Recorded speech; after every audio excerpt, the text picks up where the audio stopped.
All right, today we are taking a deep dive into something absolutely fundamental: truth.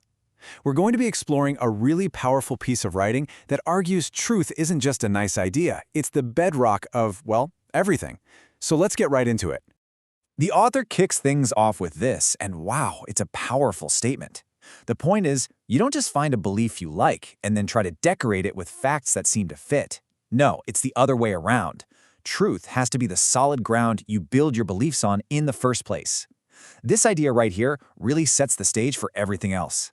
So, first things first, before we can even talk about how to find truth or why it's so important, we have to get on the same page about what we're actually talking about. This first section is all about defining our terms based on our source text.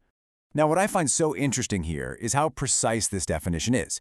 Truth isn't some vague feeling, right? It's not something you just inherit from authority. It's an active thing, a steadfast devotion to three key pillars.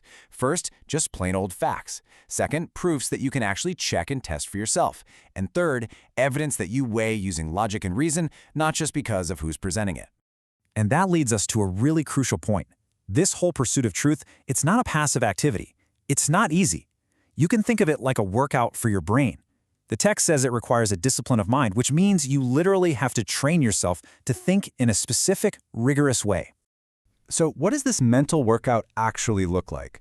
Well, for starters, it's about learning to tell the difference between appearance and substance. It's that ability to look past the shiny packaging or the charismatic sales pitch and ask, okay, but what's really going on here? What is this actually made of? Next up, you have to be able to separate an opinion from a demonstration. Look, anyone can have an opinion. We've all got them. But a demonstration, that's totally different. That's a conclusion that is backed up by a logical process, by evidence that can be checked. A disciplined mind just knows there's a huge gap between saying, I believe this, and I can show you why this is true. And the final piece of this discipline is distinguishing persuasion from certainty. You know how a really powerful speech or a compelling story can make you feel like something is true? That's persuasion. But certainty, real certainty, only comes from evidence. This is all about training yourself to resist those emotional pulls and demand actual, factual proof. Okay, so if that's what truth is, then how in the world do we find it? This next section gets into the nitty-gritty, the actual method, and the active process of discovery. The engine that drives this whole machine, according to the text, is free and fearless inquiry. And those words are chosen carefully. It means we have to have the freedom to ask any question, to follow any lead, without being shut down or held back. Honestly, it means the pursuit of truth takes real courage.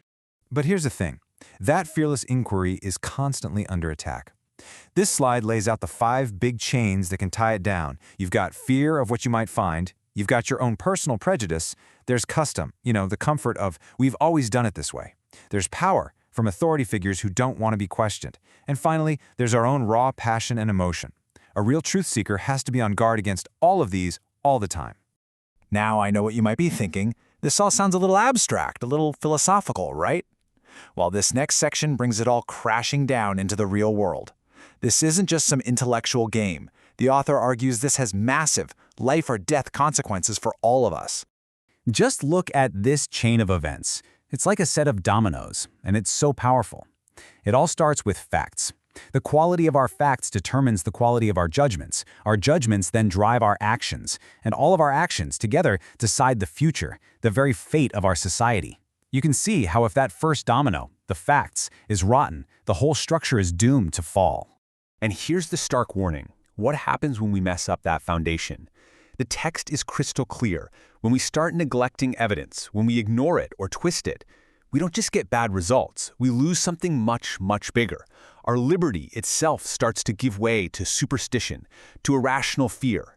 We stop being governed by reason and start being governed by impulse. So is there some finish line, a point where we can say, okay, we found the truth, we're done now? Not a chance.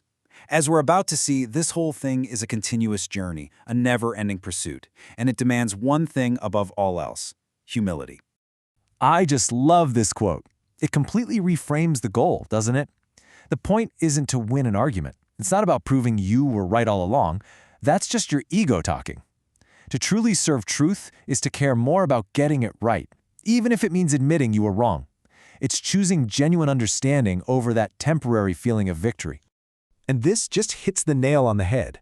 In this way of thinking, realizing you are mistaken about something isn't a failure you should be ashamed of.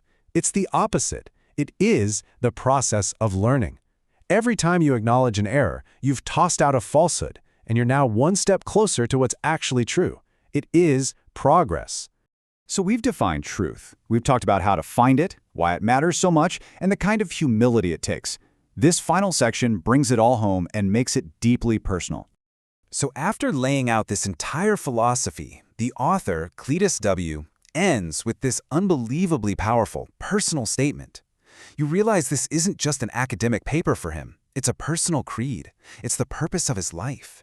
He isn't just describing some lofty idea. He's making a vow, right here, to live it. And that really is where we're left. The author has laid out the map, they've explained the stakes, and they've made their own commitment crystal clear. So the question this whole thing leaves hanging in the air is a challenge directly to us. What about you? What about me? In our own lives, in our communities, what is our commitment to this difficult, disciplined, and absolutely essential pursuit of truth?